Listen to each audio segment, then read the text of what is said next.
বাংলাদেশের ত্রয়োদশ জাতীয় সংসদ নির্বাচনে কোনো ইঞ্জিনিয়ারিং চোখে পড়েনি বলে জানিয়েছে ইউরোপীয় ইউনিয়নের পর্যবেক্ষণ মিশন। পূর্ণাঙ্গ প্রতিবেদন তুলে ধরে এসব কথা জানান মিশনের প্রধান ইভার্সি জবস। ভবিষ্যৎ নির্বাচন প্রক্রিয়ায় স্বচ্ছতা, বিশ্বাসযোগ্যতা নিশ্চিত করতে 19টি সুপারিশ করেছে তারা।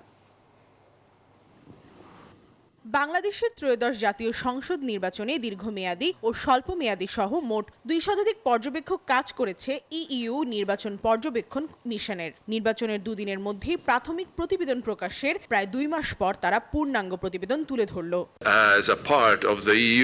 মিশন প্রধান আইভার্স ইয়াপস এই নির্বাচনকে ঐতিহাসিক উল্লেখ করে বলেন, 2008 সালের পর একটি বিশ্বাসযোগ্য নির্বাচনের মাধ্যমে নির্বাচন কমিশনের উপর জনগণের আস্থা ফিরে এসেছে। সুশাসন প্রতিষ্ঠার পথ তৈরি হয়েছে।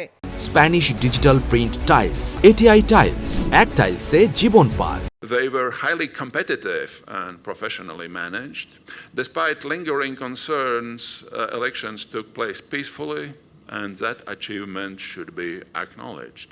The outcome of these elections changed the political landscape, and in contrast to previous elections, the results were broadly accepted. এই প্রতিবেদনে বলা হয়, নির্বাচন কমিশন স্বাধীনভাবেই কাজ করতে পেরেছে। ভোট পড়ার হারও খুবই ভালো। পোস্টাল ব্যালটের বিষয়টিও প্রশংসা পেয়েছে এবার। Didn't observe anything that might resemble some kind of electoral engineering. If we see the number of votes cast, it's quite impressive. প্রতিবেদনে বাংলাদেশের ভবিষ্যৎ নির্বাচনের জন্য নারী হেনস্থার প্রতিকার, অনলাইনে রেজাল্ট প্রকাশ, নারীদের অংশগ্রহণ 1/3, প্রার্থীদের খরচের অডিট, প্রতিবন্ধীদের জন্য সুবিধা সহ মোট 19টি সুপারিশ দিয়েছে তারা। Ensuring transparency in political finance, promoting safe digital communication environment, and the advancement of women in national politics. প্রমা Chowdhury, news 24, Dhaka.